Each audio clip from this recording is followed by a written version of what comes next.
मियां बीवी का आपस में लेन देन का और लेने देने का था झगड़ा, जिसकी वजह से 65 साल जबर खान ने अपनी 58 साल बीवी को कत्ल कर दिया और खुद थाने में पेश हो गया। अब इसका दूसरा वर्जन क्या है कि उस औरत को उसके बेटों ने कत्ल किया। अब इसका तीसरा वर्जन क्या है कि उस कत्ल के पीछे एक नई कहानी है और एक ऐसी दुकान है जिसकी मालियत करोड़ों में है और वो नाम है उस औरत कत्ल होने वाली के। इसका चौथा रंग रूप क्या है कि बाबा जबर खां के किसी बच्चे ने उसका पर्चा नहीं करवाया, एफआईआर नहीं करवाई। इसका पांचवा रूप क्या है कि बच्चे उस दिन के घर से फरार हो गए हैं। अब कहानी को जरा, इसका छठा रंग रूप क्या है कि वो औरत 58 साल की होकर भी एक लड़की की तरह लगती है। इसका सातवां रूप क्या है कि पड़ोसी कहते हैं कि औरत को 5 साल से फालिज था। इसका आठवां रूप क्या है कि बाबा जी कह रहे थे कि 5 साल से मुसलसल मैं उससे अपनी डिमांड कर रहा था और वो औरत मेरा हक अदा करने से इनकारी थी। अब जरा इस पर तफसील से बात करते हैं, पॉइंट बाय पॉइंट समझते जाइएगा। आपको इसकी तफसीली वीडियो इससे पहले आपके पास कोई भी नहीं पहुंची होगी। चैनल को जरा सब्सक्राइब जरूर कर लीजिएगा। तो बात करते हैं बाबा जबर खां की।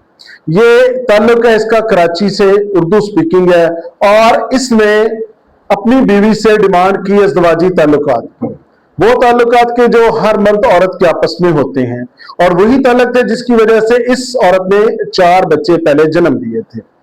अब इसने क्या किया है कि अपने खामद को इनकार कर दिया है।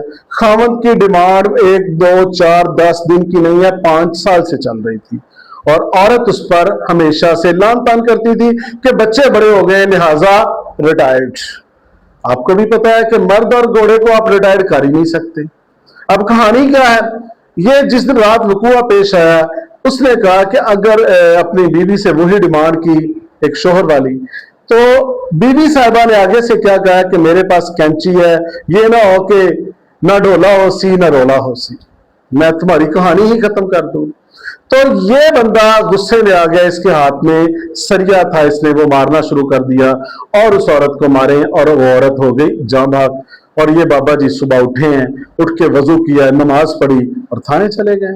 जाके क्या कहते हैं कि मैंने अपनी बीवी को कत्ल कर दिया है और कहा कि हमारा आपस में मियां बीवी के लेन देन वाला मामला था, वो मेरा हक दे नहीं रही थी, तो मैंने सब्र का बर्दाश्त खत्म हो गई। और उसने कहा मुझे इस पर कोई शर्मिंदगी नहीं है। कमाल की बात यह है कि इस एफआईआर को दर्ज करवाने में पुलिस ने बच्चों से राब्ता किया, औलाद से राब्ता किया, तो औलाद में से किसी ने भी इसका मुद्दई बनना पसंद नहीं किया और पुलिस की मुद्दईयत में यह मुकदमा दर्ज हुआ। अब ये जब पड़ोसी ने ये सारी कहानी देखी तो पड़ोसी जो इनके, उन्होंने एक नई कहानी सुनाई। उन्होंने कहा इस औरत को 5 साल से फालिज था, तो ये तो वो हमारे हक अदा ही नहीं कर सकती थी। असल कहानी ये है कि इसके नाम पर बाजार के अंदर एक दुकान थी और ये औलाद अपने नाम पर ये दुकान करवाना चाहती थी, बच्चे और बच्चियां।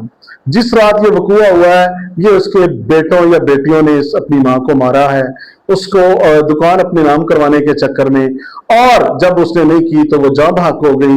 तो बाबा जी अपने बेटों को बचाने के लिए थाने में पेश हो गए। ऐसा जो औरत और मियां बीवी वाला कोई मामला नहीं है। ये कहानी असल में वो है कि दुकान का कब्जा है। और तीसरा इसका मैंने जिक्र किया था एक और बात का कि उस वक्त का जब इस औरत को बदनसीब औरत ही कहा जाएगा, दफन करने के बाद औलाद अब तक गायब है। यानी जिंदगी में तो कोई बना ना बना, मरने के बाद भी कोई वाली वारिस ना बन सका।